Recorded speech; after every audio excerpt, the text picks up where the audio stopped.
What's up, former party people? This is Jerry, you know, the one who actually combs his hair on the A is for Alcoholic podcast. Now, if you're finding value in listening to the AIFA podcast every week and you want to support sharing it with others, we invite you to become a sustaining monthly or per show contributor. Go to patreon.com/AIFA. It's super easy and it only takes a quick moment. It's about as easy as buying one of those pre-cooked space chickens from the grocery store, taking it outside, giving it a big old kiss, and kicking it into traffic.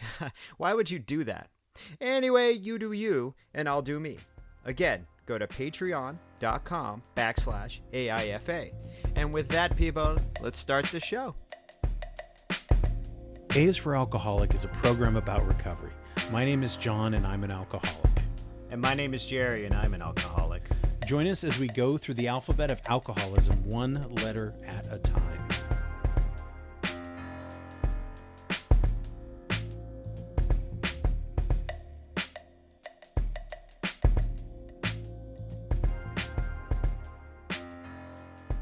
And away we go once again on the A's for Alcoholic podcast. Yeah. It's been a bit of a weird week for me. There's been some ups and some downs, and I've been feeling like this weird energy, and I don't know anything about whether there was a full moon or a new moon. I don't know if you're a moon guy or not, Jerry. My wife is. There's a new moon 2 days ago. She's a moon guy, yes.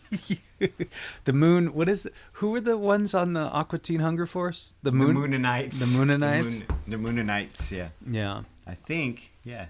But I've been feeling a lot of weird, like, negative energy from everybody, and people have been either upset or depressed or fucking unavailable, or I don't know, man. Like, it's not just, you know, what I was telling you about the landlady or my other friend, or like there's been this weird sort of, it's hard sometimes when like nobody wants to fucking do anything and people are just seemingly unhappy, and I kind of just have to try to shrug it off and go on with my day. I don't know.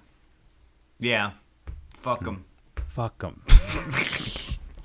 I wish it were that easy. Well, it's so easy to get our shit so entangled in other people's business. I mean, you were asking me earlier, you know, you're like, is it my fault for expecting things from people? Well, you know? I mean, yeah. It's a weird question, right? To think about whether or not it is your fault to expect other people to do things for you. Because it doesn't necessarily place the onus on you that your actions are negative. Your actions are coming from a positive place. You know what I'm saying? Mm-hmm. So if someone else decides not to be reliable or to do whatever it is they do that makes you feel like, dang, am I the fool here for expecting more from this person? I mean, honestly, I feel like you're more optimistic than you are foolish, you know? Like, I am. Like you're, yeah, right. yeah. And there's nothing wrong with optimism. It's just, you know, that I think seems to be the you know, the bad part of optimism. Is getting let down, you know, that can be a side effect of it. But I wouldn't say, you know, in hindsight, thinking about it, it's like not necessarily the actions of other people aren't necessarily your fault. Right. No, I don't know. think so. I don't think the actions of anybody else are my fault. I mean, no, not at all. Yeah. So like that idea of expectation is the reason why I have created my own suffering by creating expectation. I don't know if that's like some Stoic shit or some Buddhist shit or something like that, but I feel like there's some deeper school of thought about that. Yeah, there's something in that. Right? Yeah. And I don't know what I'm talking about exactly, but it's I got it from somewhere. But you've got the idea, and I get it. Yeah. So because my mom's always like, this is what happens when you have expectations. But to me, whenever she says that to me, I always feel like I'm in trouble for expecting the best out of people or the worst out of people, you know. Right. Whereas, am I in trouble? I don't know. I got to ask her. I'll call her later. But she's like, this is why you don't expect things. Don't expect anything. Just kind of go into it. But, you know, sometimes you have agreements and, you know, they need to be fulfilled, or you assume they will be fulfilled, and then, yeah, you know, it's weird. And speaking of your mom, one of the things, and for all of our dear listeners, speaking about your mother, well, so coming up this summer, Jerry's going to be going out of town, and we may not be able to record, and so we're contemplating. I mean, I don't know. We'll probably put out maybe some episodes we have on backlog with the movie reviews, or maybe try to bang out a couple of them. But so all I'm saying is to you, dear listeners, is that there may be a bit of a hiatus, and to the Patreon folks that it might be some stuff that you've already heard. So whatever it is that's coming up in June, we'll figure it out. But there may be an interrupting. What am I trying to say? We might interrupt the regularly scheduled program, but we'll still be on the air one way or the other. We'll figure it out in the meantime. I mean, maybe something will happen that'll change circumstances as far as us being able to record. Yeah, but outside of my home studio. Mm-hmm. Hey, welcome to the studio. So welcome to the studio. And it's a cat box right there. That's the cat box. You got a shit box? You got a shit box in here. Got a bowl the cat eats out of. There's a paper bag. It's her favorite paper bag. There's always that when they're shifting the litter, like that. And then I catch her sometimes. Like I'll come in here to get something. She'll be in here. I'm like, oh, I'm sorry. Like I feel bad. It's private time. Just care, squatting with that fucking stare, and then they look up like, hey, I'm in here. Looking around for predators, but also, trying to loosen that load. Get it out so you can just run fast and clean. Dedicate the first 10 minutes of this podcast to that. So I guess I've just been I have been disappointed by ultimately my own making. If I'm going to, like, I guess. Don't take too much responsibility for it, though. But don't beat yourself up too much about it. No, I don't hate myself or feel like I've done something wrong, but like it's always, and I wonder if my mindset is like that idea of inventory and taking daily inventory and seeing what my part is in it. So like, is there something I could have done differently so as not to feel disappointed other than, or am I just learning that there are certain situations and certain people that I just cannot rely on anymore? Right. And also, if I need to like have a schedule with somebody and they let me down, and I can't just go ahead and say, well, we'll do it. I can't leave myself wide open to just go like, oh, well, maybe and maybe not, because that doesn't work for me. Right. So, I don't know. So today's letter is Jaye. Jaye for Jive Talking about the Bee Gees. Jaye is for John and Jerry Start a Podcast. And I wanted to discuss a little bit of how and why we began this thing in the first place. And I think it started it probably started in like 2017. Because that was... probably a little bit before that. Because that was the last time I was in Arizona, and we were talking via FaceTime when I was in Arizona. And I think we started texting back and forth, and there were probably a couple of phone calls here and there. And we had this idea that we would go and we'd read through the big book together, just like you would with a sponsee or study group, right? And so it was like for about an hour we would read whatever, and we'd read for 30 minutes or read a chapter or whatever, and we would discuss it. And I don't know how you felt about that, but I found it to be extremely helpful, and it was nice to like going through having that study group and talking about sobriety and recovery and all that kind of stuff without there being any sort of expectation. Right. Yeah, it gave me different perspective on the literature, that's for sure. And because I got to see the literature through someone I'm close to, through their eyes, instead of, and a big room full of dudes I don't know.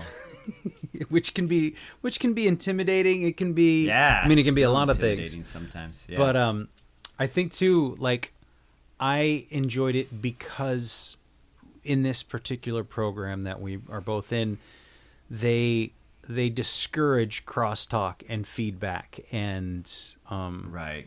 Well, I think there's a third word that I'm missing, but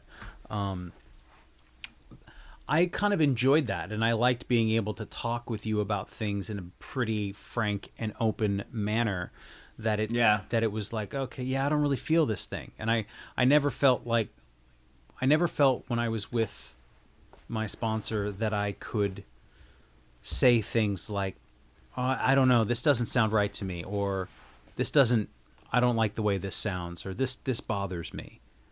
Right. And I think with you, I felt more comfortable to have a more open discussion about certain aspects, because when I was sitting with somebody else who was a stranger or I was not as comfortable with, there always was this feeling of like, am I doing good enough? Am I doing it right? Am I doing it well? Am I following instructions? And I think at that point early on in sobriety, like, it's pretty important to follow instructions, because I didn't know what the fuck I was doing. I didn't know where to go. I didn't know what to say. And I think about that with people in my life who are still drinking and who are, unreliable and disappointing and are not behaving in a manner in which I think that they should be, right? To get the things I want to get done. And I have to go, oh, that's just part of the illness, right? That's part of the sickness. And like, it's this fucked up weird thing we are savagely narcissistic, and apologies don't come easy. It's easier to isolate and to blame and to make excuses and fucking forget about it than anything else. Yeah. So I don't know. So I just felt better to sit and like read this stuff with you and be able to bounce ideas off of each other and get your perspective on things, because I know you live a vastly different life than me, and you've used the same set of stools. Packing them in. The same set of tools that I do, but in a manner that suits your life. Yeah, like in a different way. Using the same hammer, but we're both using it, different ways. Building different I mean, that's how it all kind of started. I mean, but I've known you since the 90s, and we drank together for years and years and years and years. I would say that the cornerstone or the keystone of our relationship was the fact that we both could drink a lot, I mean, that and our shared humor and the fact that we were both well-read, and we probably got the shit bullied out of us in high school. And, yes. Do you know what I mean? We liked a lot of the same music, same movies. Yes. Around the same age. We're the same age, we're that part of that generation. So I think that's where it all kind of started. And then when I got on the wagon, it was like, you were still drinking, and then you wanted to get on the wagon, so then you got on, and then you were like, how did you do this? And I'm like, I don't know. This is kind of how I did it. Like, by the grace of God, I just kind of got lucky and figured it, like, had people help me and figured it out on my own. And then I was like, well, this worked for me, and this is the way I looked at it. Maybe it'll help you. And so then we just started talking. I also think it was a way for us to keep grounded. Not to get too outside of our own heads, dude, because... I mean, you can get fucking sober and you can get dry, but then if you're not around, I feel like, in my opinion, if you're not around other people who are dry, it's a lot harder. Mm-hmm. Because then you got to contend with your own mind. It also depends on what type of drinker you are, I imagine. Some people are just non-alcoholics who drink alcoholically, and then they stop and they're like, well, I haven't had a drink in 15 years. And, and then there's other people, like, and I feel like I'm part of that other group who just drink alcoholically and is an alcoholic, like did both. Yeah, it's not like I had one bad night and I was like, well, I'm done with that. Move on to the next thing, It's just part of my checkered past. I was talking to a friend too, and he's a bartender, and he's quit drinking, and he was telling me, he's like, I drank intentionally 2 times last year. And he was saying, I had a glass of rum with my brother in Chicago, and this old restaurant I used to work for 15 years ago closed, and I went and I had some champagne there. And he's basically sober. He says he straw tastes drinks on occasion, but even that is becoming unpalatable. And smokes the occasional, like, even he was telling me today, like, I don't even really like smoking the weed anymore. And I used to do that. And he says I sometimes on the equinox he will eat some mushrooms, and like go for a walk. But he would consider himself sober. Now, not to... Well, yeah, he sounds sober. He sounds like... No, I don't know. But I mean, not to you and I. So and complex. Right, it is. So I was I was talking to him and I said I couldn't do that. I couldn't take a straw taste. I can already, like, I start playing the pre-recorded message of take a drink, take another, take another, take another, and I'm already thinking about how I can collect as much booze as possible and how much money it's going to cost and how quickly I can get fucked up and how I can hide it from people.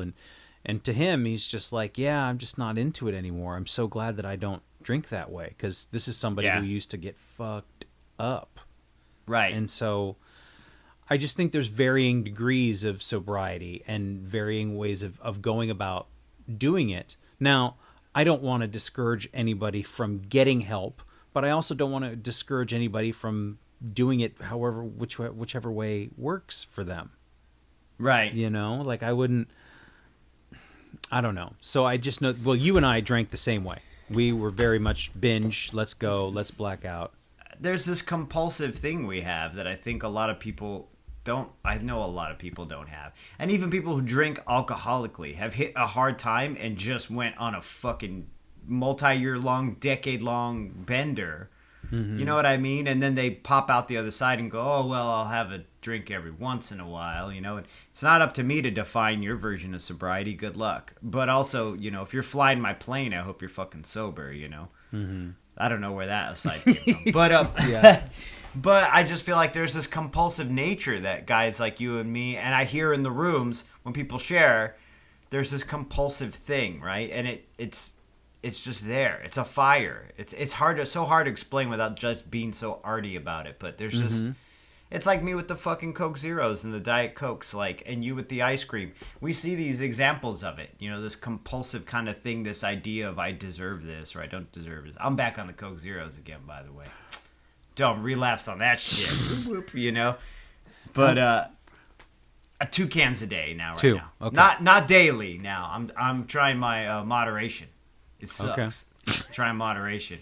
It's not your favorite way to drink them, is it? No, I hate it. It's not my favorite way to drink them, but there's the compulsion's there. The compulsion's absolutely there. I recognize it and I see it, you know, but this isn't a Coke Zero podcast. But I guess what I'm saying is, like, if I were in that position, once again, like projecting myself into someone else, I couldn't drink a rum. I just know I couldn't, because then that box is open again.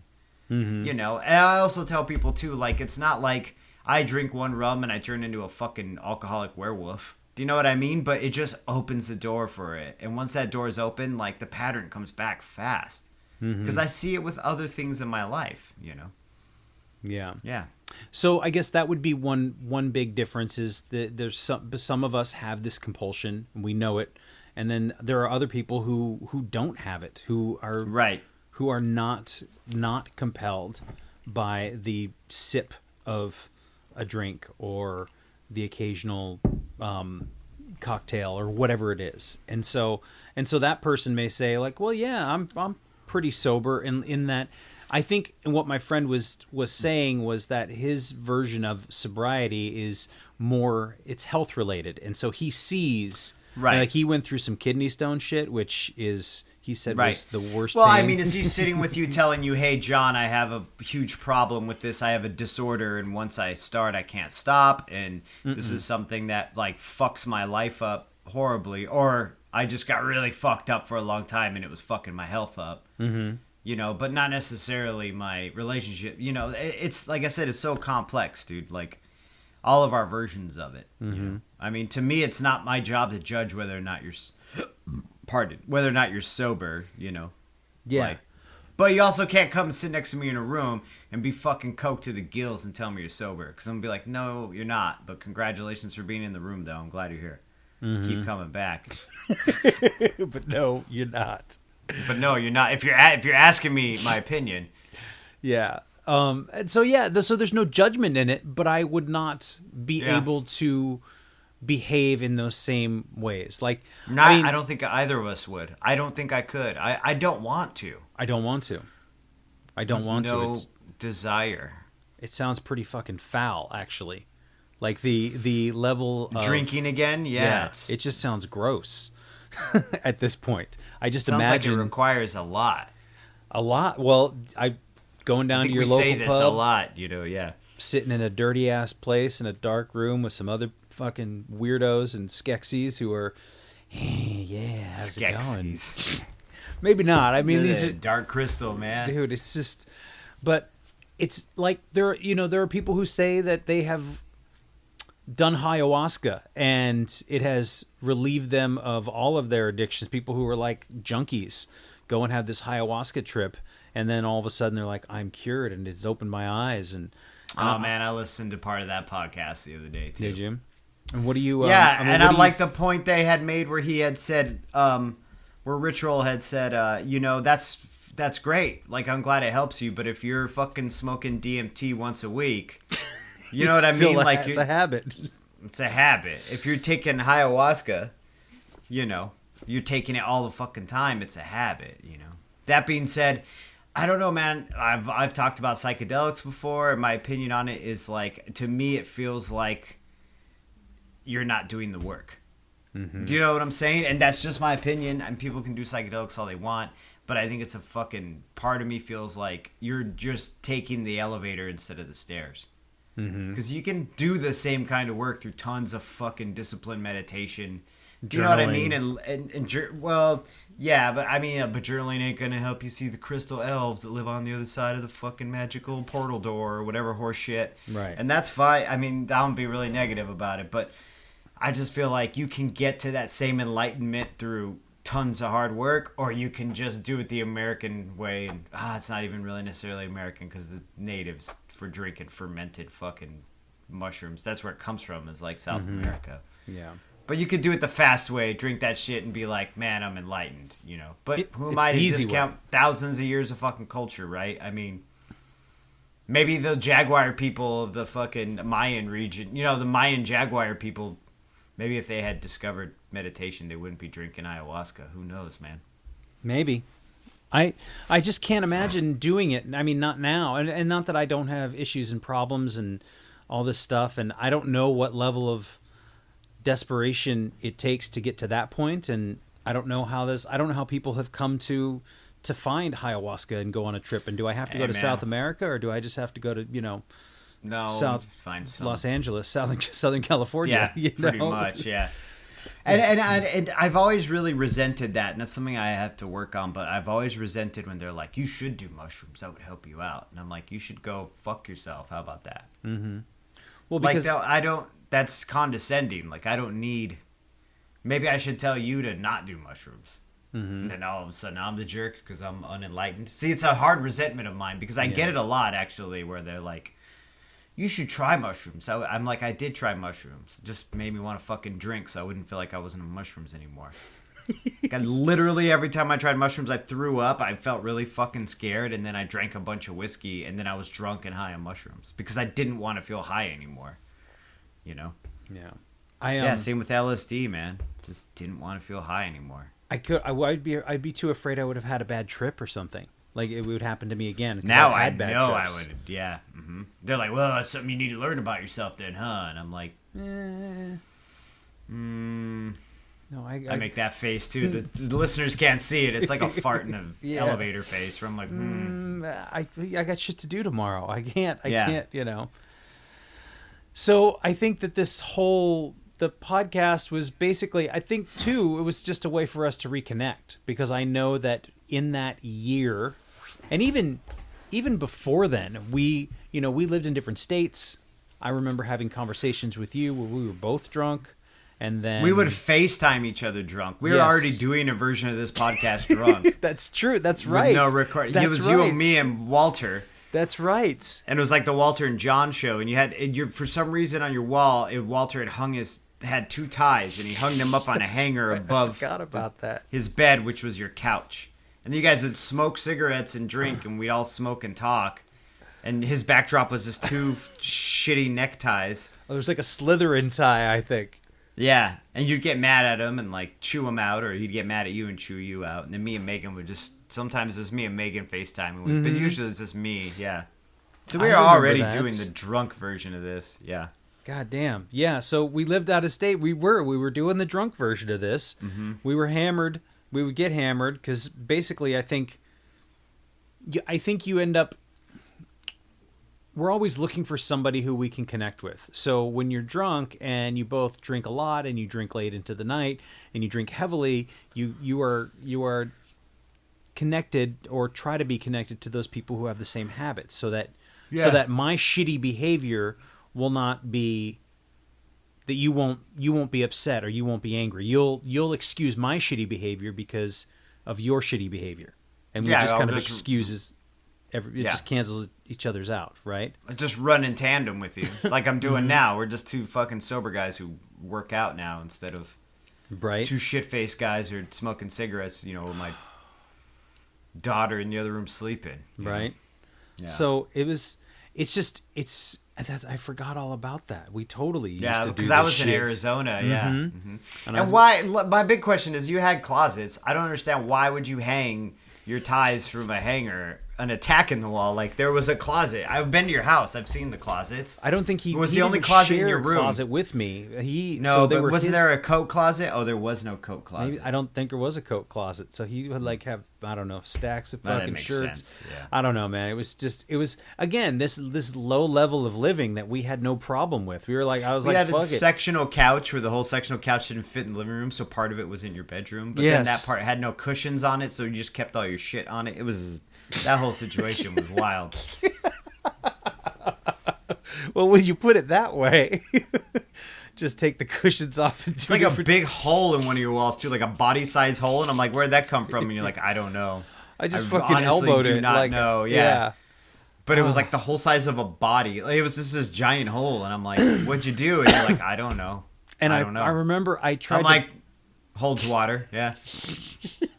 I remember stuffing it with newspaper, and then I put a piece of like cardboard or something on the inside of it, like tucked it in there and painted over it, like tried to fucking. That was your fucking Bob Vila, alcoholic Bob Vila. That's great. It was terrible. We've been doing this for a while, and then the podcast. It's that same story, but it's really a simple story. We're doing book studying together for this program that we're in, which at this point we're being so coy about the program when we mention it by name all the time. We've broken the 11th tradition so many times, but anyway, we were doing that book study, trying to figure out this philosophy, these like suggestions on how to live life without alcohol. Because living life without alcohol fucking sucks when you're an alcoholic. At first. You got to get used to it. It's like anything. You have to practice it. You can't... I don't feel like you can come right off of living like an alcoholic your entire life and then just nail it in the first week. No. I haven't even nailed it yet. I know guys who 30, 40 years have not nailed it. No, I don't think anyone nails it. That's the beauty of it. Mm-hmm. That's it. When I see someone nailing it, I'm like, you're a fucking liar. You're drunk. You've been drinking in your car. I could smell your vodka. Also, what is this popular misnomer that vodka doesn't have a smell? Because I can smell it from 2 blocks away. I don't know. Or I don't know if misnomer is the right word. It's a misconception. You see it in movies and TV all the time where the alcoholic is sneaking vodka out of their sock drawer. But I can smell vodka on your breath. Like, I can smell it. Smell the booze. You smell the alcohol. Yeah, the alcohol. I don't know. I think it was just a myth because it's clear and it's supposed to be odorless and it's supposed to be flavorless. Right. But I feel like more so once it comes in contact with your body and starts to be processed by your body, it ferments. It's got that fermenty smell. Mm-hmm. And I definitely have memories of smelling like booze myself. When you can smell yourself, and I'm just I have memories of you smelling like booze. Bad. But you would sweat it out, and then that was my saving grace, I guess, or my thing was like, oh well, I don't sweat it out. I don't smell like booze, but I looked like booze. Like I looked like it. Yeah, I was like a big swollen red half jaundiced thumb. You know what I mean? Like, yeah.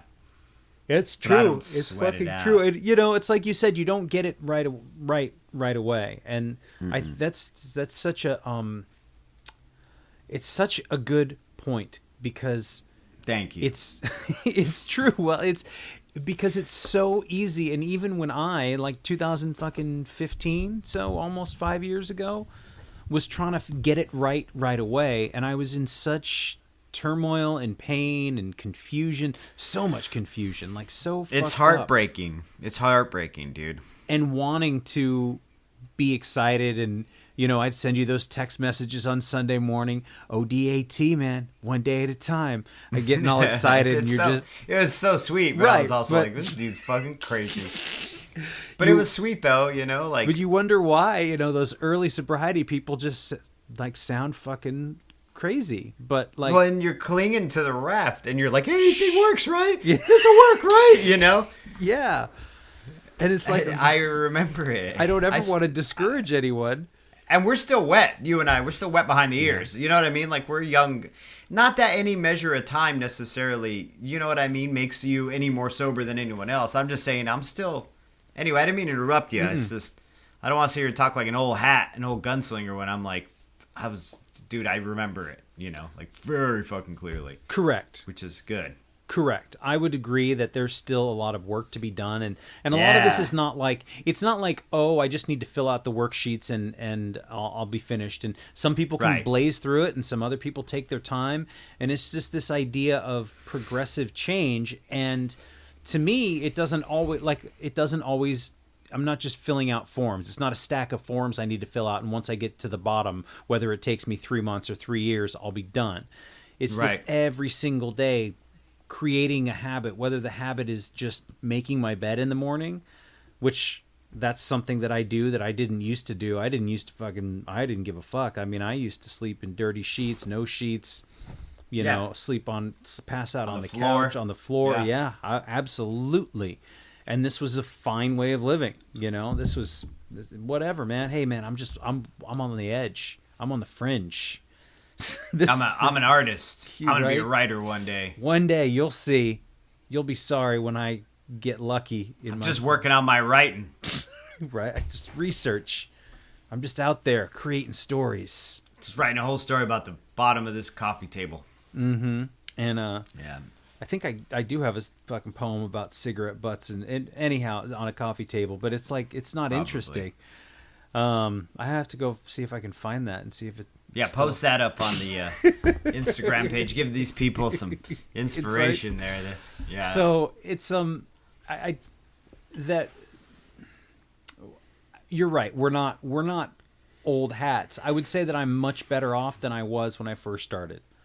Yeah, you are. You are. Leaps, dude. You are so far from where you were. You really are. It's amazing. But and it's not up to me to tell you can get better. You already know. You know whether or not you need to get better, or if you're comfortable where you're at. And I don't know, man. I don't know. I liken it to this. I was talking to these 18-year-olds the other day, and I was tattooing them. They're fucking babies, dude. Like 8 years older than my daughter, And I was telling them about like getting old, like just growing up, because now I'm like gonna be 45 this year, and I'm like, oh, they like look at me and they're like, that guy's old. That's a fucking dad right there. They were asking me something about it, and I was like, and they were like, well, now that we're over 18, we're afraid that like life is gonna pass us, and before we know it, we're gonna get old. And I'm like, nah, it's funny, it's fast, but it's really slow at the same time. Like it happens so subtly, like you don't even notice it till it's already happened, and then you're like, fuck, I'm 44. You know what I'm saying? Like, I do. It is so subtle, but it's so fast, and I feel like my recovery is kind of working the same way too. There's this subtle thing, but it's happening quickly sometimes too. Where I'm like, wow, I would have really thought about that way differently than I do now. Or I would have tolerated this, and now I don't tolerate this. You wake up with the realization one day, but that realization required, I don't know, the last year or 2 or 5 of you just working on yourself. Right. Of doing the same thing over and then and even over and like over. This concept of working on ourselves, man, it's so abstract, right? Like You go into the rooms, you go into the program, you hear them say, do this, do that, do this, but they never really say how to do this or do that. Mm-hmm. They just say, you need to work these steps. And you're like, but how? Like, how do I do this step or that step, or these really weird ones that like, you're like, I gotta ask God to, I have to ask God to remove all my character defects, so I have to like, what do I have to pray? I don't, you know what I mean? Like, so I gotta pray, or do I go outside and what the fuck, God? And some people it's really clear. They do it and then they feel better. And then people like me, I'm like, I don't know. How about I just keep practicing the shit I know until the other thing clicks in and makes sense, And then I'm like, oh, or I just push that one aside and go, that's not serving me right now. So double back later, maybe. I don't know. Yes, I think that's good. Yes, double back later. It's not serving you, and it's getting in your way, and so you keep So the assumption that that there's something that you need to work on, or something that you don't understand. Right. Wait, let me rephrase that. Something that you don't understand that may help you in your life. You don't understand it. You're going to continue to do the things that you do understand repeatedly, day after day after day after day, because they make you feel good. They make life easier. They make you happier. The people around you happier. You shelve that other thing that you know has worked for other people. And then once you get some kind of perspective, and sometimes this perspective only comes from living life day after day, year after year. And then you say, oh, I see how I can incorporate that into what I've been doing now. So let me bring that back in here, and then I can go. I just imagine you like shirtless in the moonlight, going, "What do I need to do, God?" Like running out to your front yard. Yeah, just like somebody from. What the fuck is a 4-step? You know, like, because then. They're like, oh, dude, the whole Somebody thing throws is a shoe at you. Throws a shoe at you from the fucking like a cat, neighbor. Like a comic.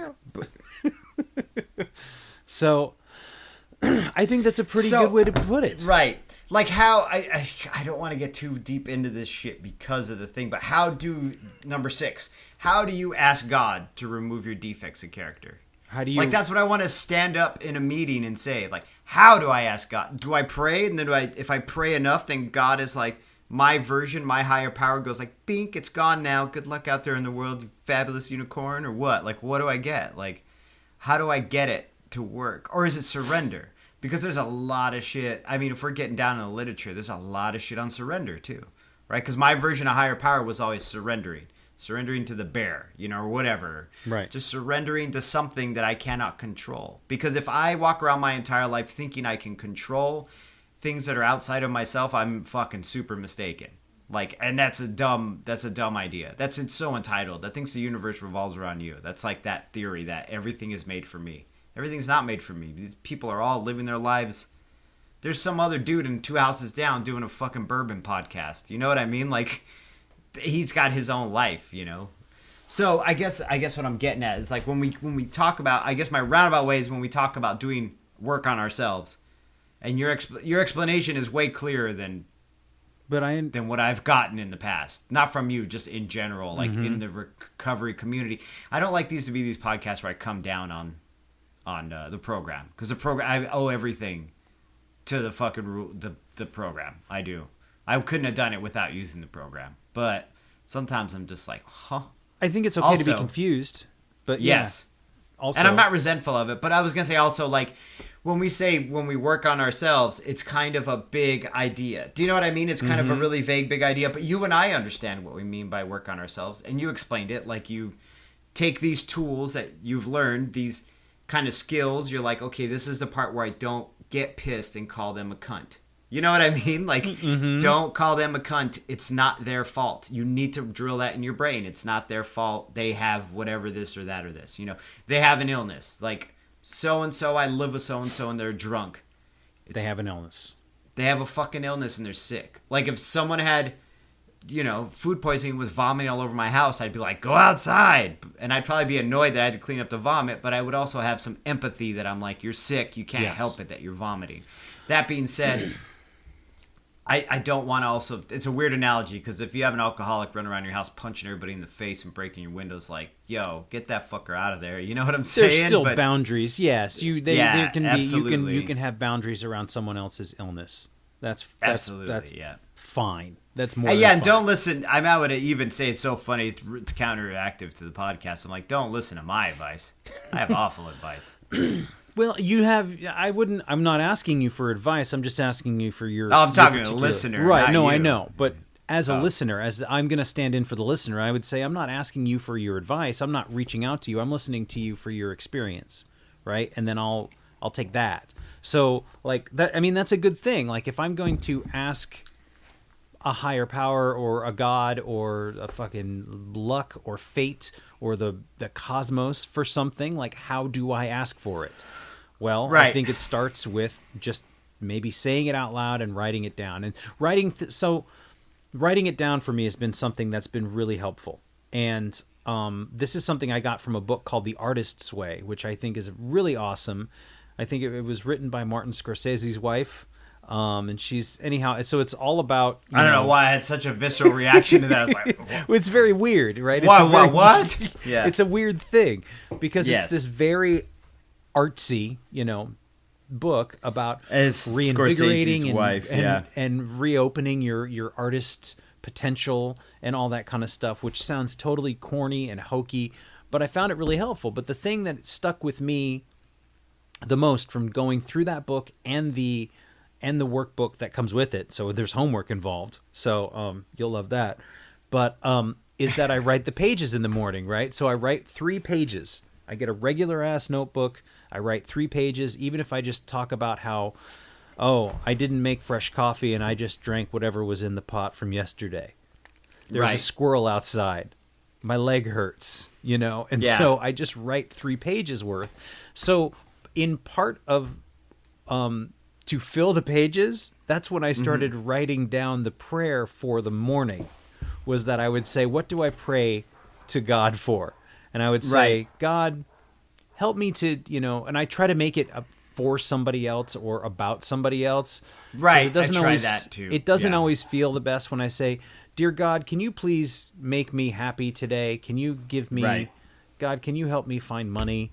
Like, that doesn't really work. So I always make it about, if there is an opportunity to ease some pain or bring some comfort into the world or to somebody else's life, please direct me in that direction. Push me in that direction. So I'll write, I think that's what, in fact, I'll just read you what today's prayer was, just to give you an idea so that and it just says, today's prayer, Lord, let the world know that all is well. Help me to share peace and love with all I encounter and help ease pain when I can. Amen. So that's like one of the first things I do in the morning. Did you spread peace and love today? Hell yeah, I did. You did? I know I know it sounds a little corny, and I feel corny writing it down, but I just kind of have to get it out, right? Like, it's part of your meditation, though. It works. I mean, you're sharing kind of an intimate part of your meditation with us. Yeah. Do you know what I mean? I'm just teasing you. Well, I know, but that's because I don't share my meditation with anybody. Yeah, I'm not like, Lord, this is on the 1st of February. Lord, let this new day of this new month bring a fresh start to all endeavors and make for a joyous start to all things. Amen. So that one's kind of, if I'm going to pick it apart, that one's kind of fucking repetitive. You right? wrote that one? I did. Or that came out? I wrote that one. You like that one? That should be your book right there. It's just Thoughts of John. And it's just all your daily prayers. I do want to do an A's for Alcoholic prayer book. And then go through, and that's another idea that I'm going to have to do. But so anyhow, that's part of like when I try to think of like what I'm asking for, right? So maybe I should direct it more into my defects of character and what are the things that I really want to get rid of. I want to get rid of the sloth, or I want to get rid of, which again, are these actual defects of your character, Jerry, or are you being judgmental? Right. So, and this is interesting because the defect of character thing has always interested me, the concept of it. So there are things that are intrinsically and objectively bad for your life, I would say. Word. Okay. Word. There are ways ways that you behave that no person, and I'm speaking, when I say you, I'm speaking to you and to I, that I. Yeah, right? I know what you mean. I know you're not pointing at me being like, you need to get your shit together. No. But there are things that we both could agree that are objectively bad behaviors that continue in your life that you would rather stop. Whether it be getting quick to anger or, like I talk about, sloth, and maybe things like I fucking spend too much time on my phone when I don't need to, and just stuff, shit like that. Things like in my relationship, maybe with how I how I broach subjects or how we communicate, me and my partner, whatever it is. So those things that are objectively bad. Now, saying I didn't do enough today is not really a character defect. Saying I didn't, oh, you didn't do enough today, or man, you're really fucking lazy. You know that? Like, right. I don't think that I'm lazy, but I do feel like there are some slothful aspects of my behavior that I would feel better about myself getting rid of. Yeah. So I think it's important to separate the two, to separate the self-judgment that comes with being a fucking alcoholic, and to look at the things as objectively as you possibly can. And I think that's why it's helpful to write it down and look back. Right.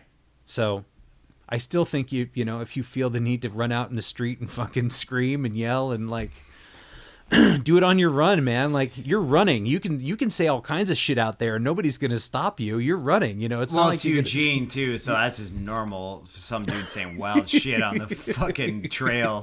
I see that all the time. No, for me, it's definitely, I don't know. I have my moments with it and without, and it's definitely these abstract concepts like working on myself or asking for this or asking for that become clearer over time, and some of them become more convoluted and fuzzier over time. Everything kind of fades in and out, from the foreground to the background, and I just kind of pick out what I need. And like you said, like, this thing doesn't serve me now, so I'll double back to it later when I need it. It's like a quest item. Like you're playing Fallout 4 and they give you a fucking key to some place and you don't need that key yet. Just hold on. It's just going to stay in your inventory till you need it. And, maybe you're not powerful enough to get on the other side of that door. Right, my level's not high enough. Exactly. Everybody on the other side of the door, they're all fucking 20, 25, and I'm over here level 5, little Exactly. beach bob. Yeah. So you're going to have to level up a few, go around. I'm going to have to level up a little bit, yeah. Kill some chickens or whatever. Yeah, get my perks up, That's Zelda. Kill the chickens. Kill some chickens. Yeah, no, we're doing Fallout, Zelda, and, like, Ark. I was, like, mashing 3 together. I've been playing The Division, so. That's the Tom Clancy spies and fucking Navy SEALs. Yeah, it's not spies. It's, like, post-apocalyptic Washington, It's just shooting things, but it's super fun. It's just a loot and shoot. You shoot things, and then you collect their loot. And you get better loot each time. But it's multiplayer, so you all go in a group and try to accomplish one thing together, and every person plays a role, and I'm very slothful. But, so, would you say you're loot shooting boogie? Yeah, I'm a loot shooting boogie, dude, yeah. That's my video game Billy Ray Cyrus. That's just the new recovery video game you're working on, the loot shooting boogie. The loot shooting boogie. Like, just, nah. But yeah, no, I'll do all my shit tomorrow. Not that this needs to be on the podcast, but like, I haven't had a day where I've just sat and played games in a long time. Usually I'm doing laundry or cleaning the house or, like my workout, it's not a 15-minute, it's like an hour, workout every day for an hour. And then there's all the prep to work out, so I stretch and then I come home. And then the minute I come home, I have to feed animals and take care of the house. And so anyway, it's just life. It's living life. I would have never have done those things hungover. Everything I would have made Megan do it. I'd have been like, you do it. Assuming she was still there.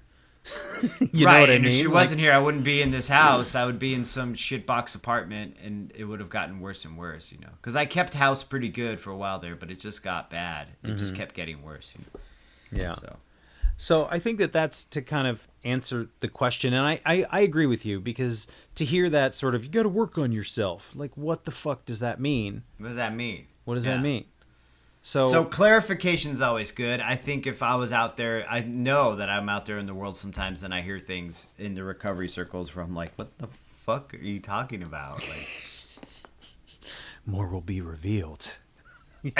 That's just obvious. Yes, more will be revealed. Even if I wasn't here sitting in this room sober, more things will be revealed to me. Things that were obscured before, like I wake up and I'm like, oh, I shit my pants. Well, that got revealed to me, That's pretty obvious, though. But don't poop your pants. Don't. I've done it. It's really bad. Yeah, I've done it. This is just what? Yeah. Yeah, 2005. Boom. Yeah, probably after that, too. And many times before. Yeah, after that too. Yeah. So I think life's hard, man. That's why we do this podcast. Yeah, it's true. And I think that we have a very small, dedicated group of listeners. I'm always excited when somebody from like... It's always nice to hear, Yeah. I sent you something the other day, and this woman who follows me and on Instagram, and she was training for she's training for a marathon in Hawaii, and I was like, "That's fucking awesome!" Like, and I think I just liked her. I liked one of her posts, and she reached out, and so she's Lady Jaye Harrison on Instagram, and she just said, "Thanks, you guys." I said something to the effect of like, "It looks like it's going to be a fucking awesome run." She said, "Thanks for the like about the marathon. I listen to your podcast all the time while running. Love you guys and your impact on my recovery." And, she said she's been a huge part of the training process, that we've been there. Nice. Many hours on the pavement. I love the show. I feel like I know you guys personally. Just hit 18 months, and it's been a journey that I've been so grateful for, and was turned on to you both early sobriety. So it's been an 18-month love of the show and counting. Enjoy your run. I told her I was going on one. Tell Jerry I said hi sometime. So yeah, she says hi. Rad. So and think about it. It's just like listening to it while you're, because I listen to podcasts. I've been listening to music lately while I run though, and it's been actually I like it a little bit more.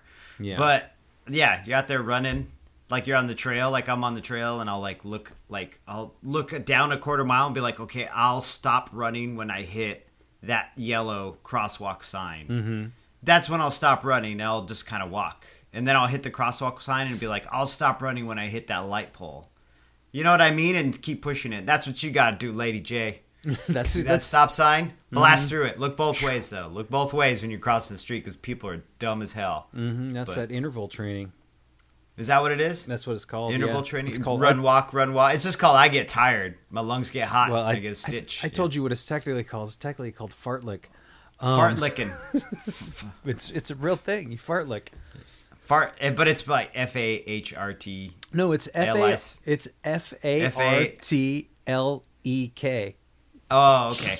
Which I replied to, it's better than fart sock. Yes. Because when we were drinking, me and Coda would enter that, like in any game. Remember whenever he would win, like Big Buck Hunter, so he'd put his name down as Fart Sock? Yeah, and I was like, what's the fart that? Sock? Yeah, where we'd be doing like a trivia team, and it'd be like, we're Team Fart Sock. Fart Sock, yeah. And you're like, what does that mean? It was just some shit he made up on the spot. And he's like, sometimes, like when you're hanging out and you don't want anyone to hear your fart, so you roll up a sock and put it in your pants, and like that's not a thing. That's a ton of work, man. It's a lot of work to cover up the fart go noise. Outside. Yeah. Yeah.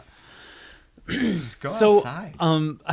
It's so funny. So fart lick is better than fart sock. Yes, fart lick. So it just .com. Interval running, and it's just basically what you're doing is going to help you get your pace and your endurance up, because you're pushing it, and then you're resting, and then you're pushing it, and then you're resting. That's what I've been doing. I'm running more than 3 now. I ran 4 the other day in the same time it would have taken me to run 3. So I ran 4 in less than an hour, like 50-some minutes. And it used to take me 50-some minutes to run 3. So my pace is getting better.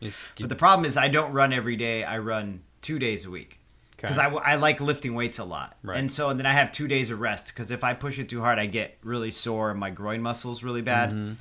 So I have to take it easy. But I think some weeks I'm going to alternate where I'll run 3 days a week and then lift weights 2 days. You know what I mean? Because typically I lift weights 3 days a week and run 2 days a week to keep my heart nice. Wow. Nice and smooth. But I might flip it.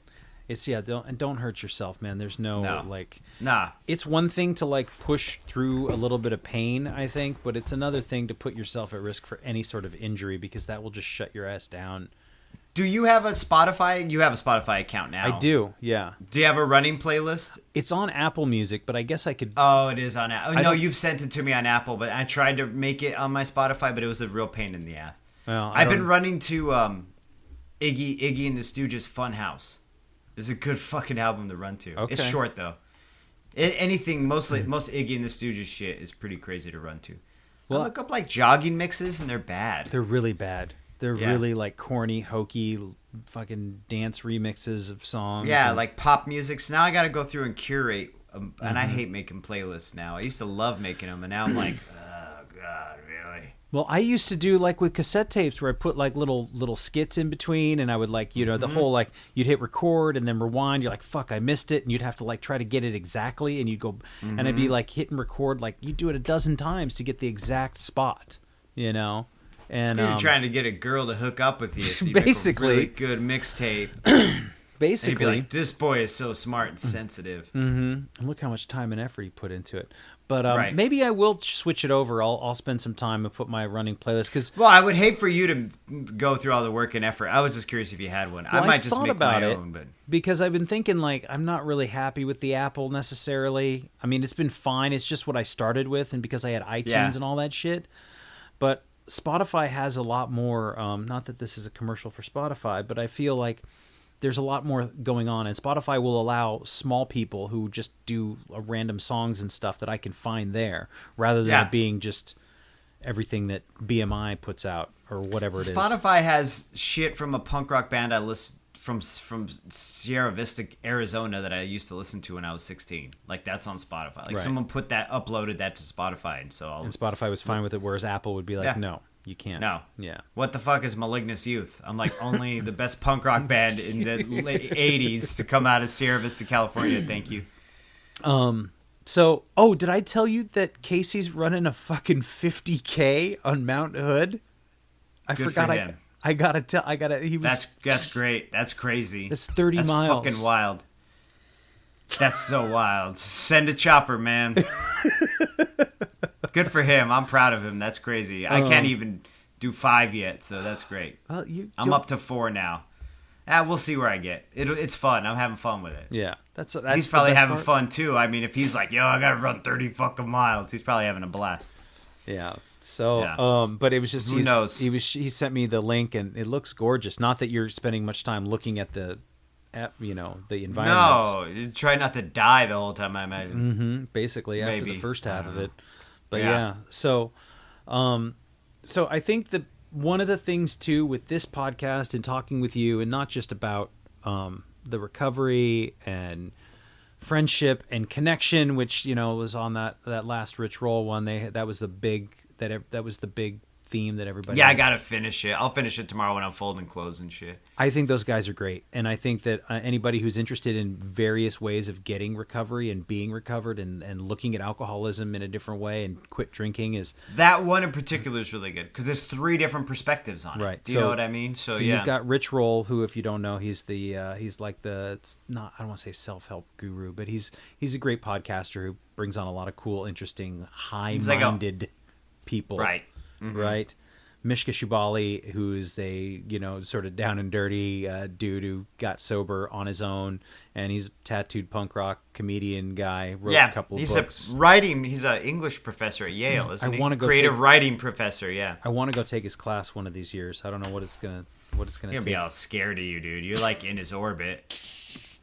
Well, I don't think he's scared. Well, I don't know. I mean, I always like I'm post fucking up. with you, but yeah. Well, I also, because I've reached out to him a few times and sent him some emails, but I'm always like, don't be fucking crazy. And I'm just like, hey, check this out, or hey, I brought this up, or something like that. And you're right. When you try to reach out to people on social media and stuff like that, you don't want to be like, you don't want to be misrepresented.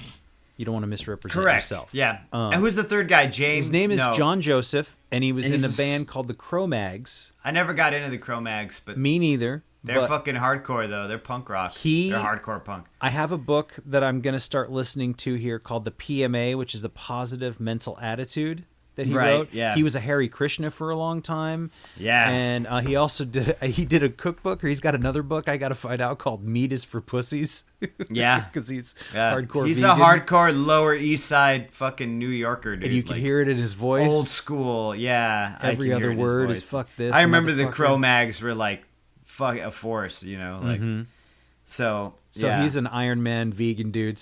But the whole thing about this is that there's various ways of reaching sobriety that works for an individual.